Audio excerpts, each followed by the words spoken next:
Olá, queridas famílias! Hoje o nosso cantinho de reflexão é um convite para vocês se aventurarem, primeiro numa viagem teórica e depois numa viagem prática. Hoje nós vamos falar como que se dá a construção da aprendizagem de forma significativa durante a educação infantil. Então eu vou explicar um pouquinho como que nós do CDI Santa Maria pensamos as etapas para ter uma aprendizagem super construtiva e significativa, e em seguida nós vamos apresentar a prática, como que acontece na prática na nossa escola, ok? Então, o compromisso social, humano e ético do CDI Santa Maria é favorecer o desenvolvimento integral das nossas crianças, através de um olhar muito atento, minucioso, personalizado para cada criança. E nós temos duas tarefas principais. A primeira é oferecer um atendimento integral para as crianças. O que é isso?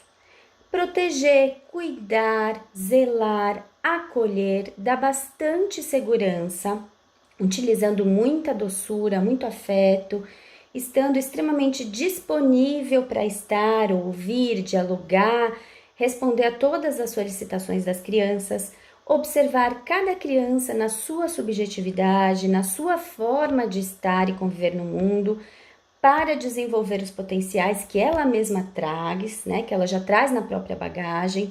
Além disso, estar muito atento, né, e ter uma segurança ao bem-estar dela, ao bem-estar físico, emocional, tá? Evitando as situações de risco, garantindo espaços com bom funcionamento, harmonioso, seguro, saudável e, ao mesmo tempo, um espaço que seja inovador, um espaço que possa motivar, que possa fazer um convite para a criança entrar em contato, que possa criar, que possa estimular e aguçar as diferentes percepções que ela tem, tá? A nossa ideia é cada criança poder desenvolver o que ela tem melhor dentro dela, tá? Aguçando as capacidades integrais que ela tem. E a segunda tarefa primordial do CDI Santa Maria é ofertar uma aprendizagem que a gente chama significativa. Então, a gente constrói um planejamento pedagógico que englobe várias aprendizagens, sendo elas psicomotoras, emocionais, cognitivas, afetivas e sociais, de acordo com cada faixa etária. E para isso a gente utiliza vários repertórios de brincadeiras e de músicas, que são ferramentas de aprendizagem, né? Como contação de histórias, cantigas de roda, e a gente sempre tenta possibilitar um conhecimento que seja construtivo, que seja espontâneo, que seja também imaginativo. Então, o professor, ele vai ser um mediador desse conhecimento. Então, seja em momentos de vivência social, né, das crianças com elas mesmas, em grupos, no coletivo, seja durante as intervenções didáticas, que é as intervenções com apostila, com atividade no papel, com atividade de manuseio das mãos, do corpo, tá? E através do brincar, que é uma outra ferramenta que a gente usa. Então, a gente contempla num trabalho pedagógico, né, os cuidados necessários para que cada criança se aproprie dos conhecimentos de uma forma lúdica e sempre correspondendo ao desenvolvimento da faixa etária, tá? De cada turma. Por isso que a nossa filosofia se caracteriza como humanista. Que é isso? A gente entende que o conhecimento é uma progressão, ele vai evoluindo e a gente valoriza muito as diferenças e individualidades de cada criança. Então a gente estimula a partir do que ela conhece e a gente a convida a superar os próprios desafios que ela se encontra, tá? E que ela vá alcançando um nível elevado de aprendizagem. É assim que a gente entende, né, a ideia do ser humano. Então, a gente acredita que o ser humano nasce sim dotado de potencialidade, cada criança traz uma bagagem dentro de si mesma e ela pode ser protagonista da aprendizagem. Então, ela vai mostrando para o tutor, para o professor, que vai captando nas nuances, nos detalhes, e esse professor, ele é um facilitador, ele vai organizando a aprendizagem da criança, tá? De acordo com as etapas do desenvolvimento dela. Então, a gente utiliza referenciais como Piaget, Vallon e Vygotsky. Tem uma coisa muito legal que eu queria trazer para vocês, que tem uma pirâmide que se chama pirâmide de Glasser, tá? Em que ele diz que o nosso cérebro aprende 80% fazendo. E isso é um dado extremamente importante para a gente parar de ter uma utopia de acreditar que a criança só aprende quando ela faz atividades na apostila ou na folha. Essa aprendizagem ela vai além, ela tem que ser compreendida, sentida, respeitada e amada.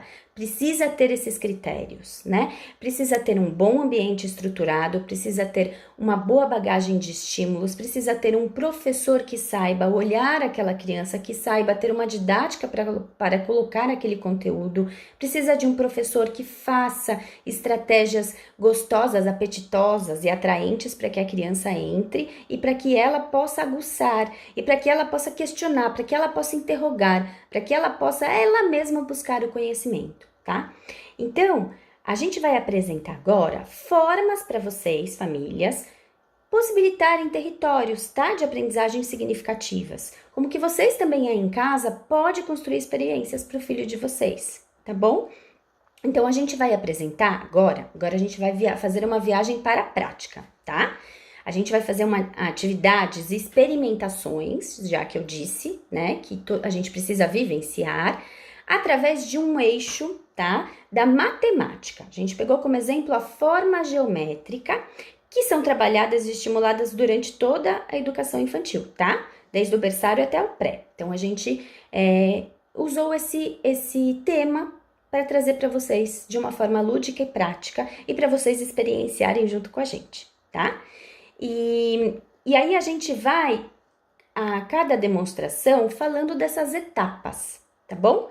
A primeira etapa é antes de começar qualquer tema novo, tá? Dentro de sala de aula, as professoras normalmente levam em consideração aquilo que a criança tem de conhecimento prévio, tá? Então, questionar o que elas sabem sobre aquilo, se elas conhecem, criando desafios, criando perguntas, refletindo juntos, indagando, né? Colocando pistas. Então, é uma forma de você começar a elucidar a motivação da criança, tá? Em seguida, a gente vai para a prática. E para isso, no vídeo, acompanhe a nossa professora Gisele, que é a nossa professora do CDI Santa Maria, que aceitou o convite de fazer essa parte prática. E ela vai fazer a demonstração e ela vai apresentar as etapas de experimentação que a criança passa para alcançar e concretizar a aprendizagem da forma geométrica. Ok? Vamos lá? Então, vamos lá. Vocês vão agora assistir a professora Gisele demonstrando e eu vou continuar aqui conversando com vocês, tá bom? A primeira etapa, a gente compreende a ludicidade. O que é isso? O professor, ele sempre vai apresentar uma contação de história, ou um desenho, ou uma música, para as crianças começarem a ter uma familiaridade com esse novo conteúdo, tá? Então, vejam aí no vídeo que a professora está procurando livros, pesquisando música sobre o assunto, né? Entrando no YouTube Kids, vendo o livro em PDF. Então, ela vai pesquisar alguma coisa que se aproxime do tema para fazer com as crianças. Então, cantar uma música, contar uma história sobre o tema. E no nosso caso, no tema das formas geométricas, ok? A segunda etapa é a vivência corporal que a criança experimenta, o novo conhecimento, tá? A gente fala que é uma fase do concreto. Ela manuseia, entra em contato, coloca as mãos, mexe o próprio corpo, pega, olha, faz a sequência e vai registrando, tá? Então, a primeira coisa é fazer uma experimentação com o corpo. Tá vendo? A professora, ela tá fazendo formas geométricas com o corpo, tá utilizando os braços, vai brincar de sombra, vai criar formas com os dedos, né? Então, a primeira coisa é a criança poder vivenciar no seu próprio corpo a nova temática, ok? O segundo momento que a gente fala é trabalhar a coordenação motora dessa criança. Então, a professora colocou uma fita crepe no chão, formando as formas geométricas grandes, o triângulo, o quadrado, o retângulo, o círculo. E a ideia é que a criança possa passar por cima das formas geométricas, tá? É passar mesmo com o pezinho. Ela vivencia no corpo a própria forma geométrica, ok? Ela passa pelo triângulo, ela passa pelo círculo, pelo quadrado, pelo retângulo. Em seguida, tem uma brincadeira muito legal, né? Que é um exemplo de uma brincadeira que a gente usa, já que a brincadeira é um eixo da aprendizagem, que é brincar a mãe da toca, né? Então, normalmente a gente fala para a criança ir para uma forma geométrica e a criança tem que procurar e entrar dentro desta toca, tá? E aí a gente vai dando dicas, vai estimulando a agilidade, a coordenação motora, a concentração, a escuta, né, do sinal. Então é uma brincadeira bem legal, que vai juntando já a percepção dela para a forma e a forma como ela se localiza, tá? Num outro momento, a gente faz uma observação dos objetos que a gente tem.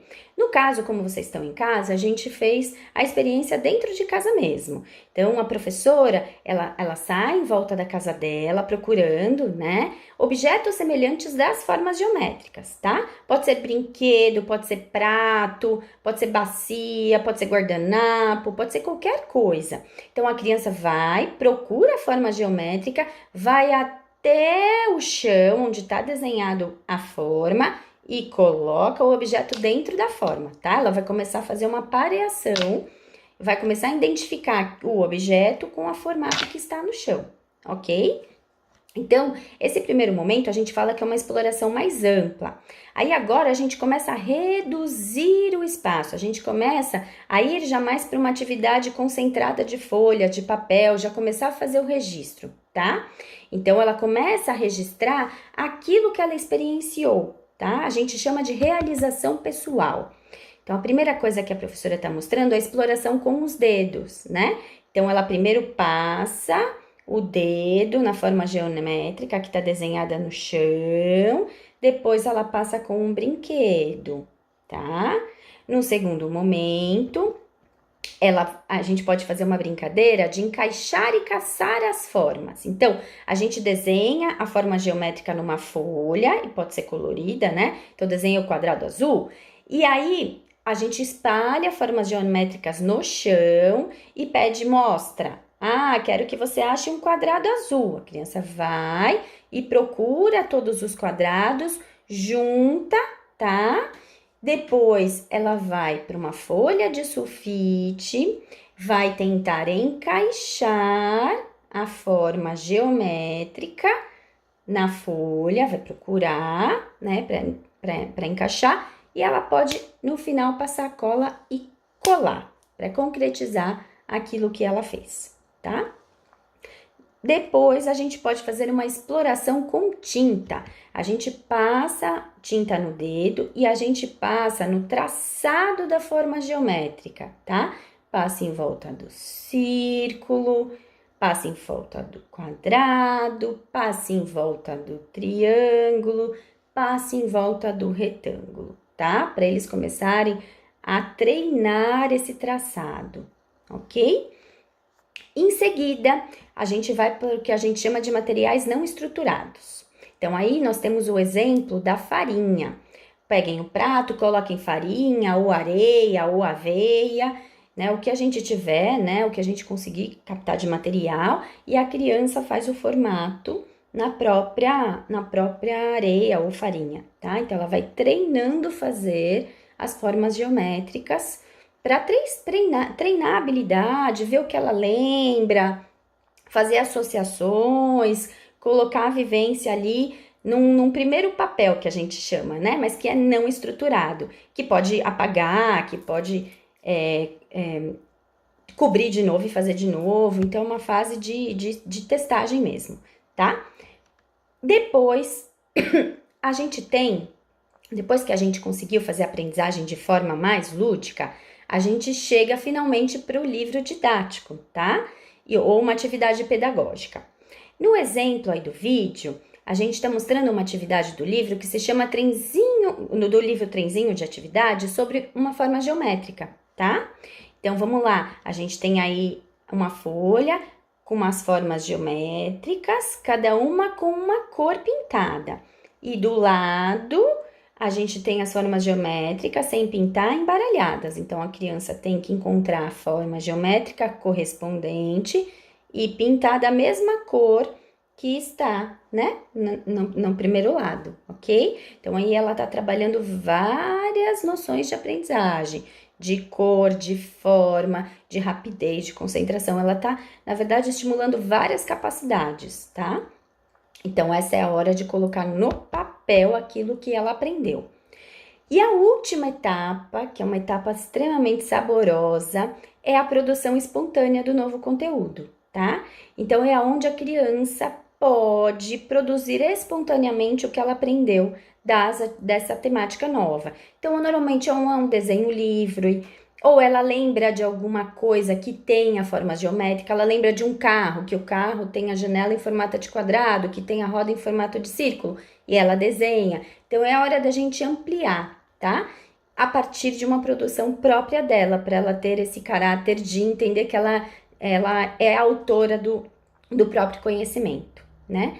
Essas são as etapas da aprendizagem, para uma aprendizagem significativa, para uma aprendizagem extremamente, assim, apropriada, tá?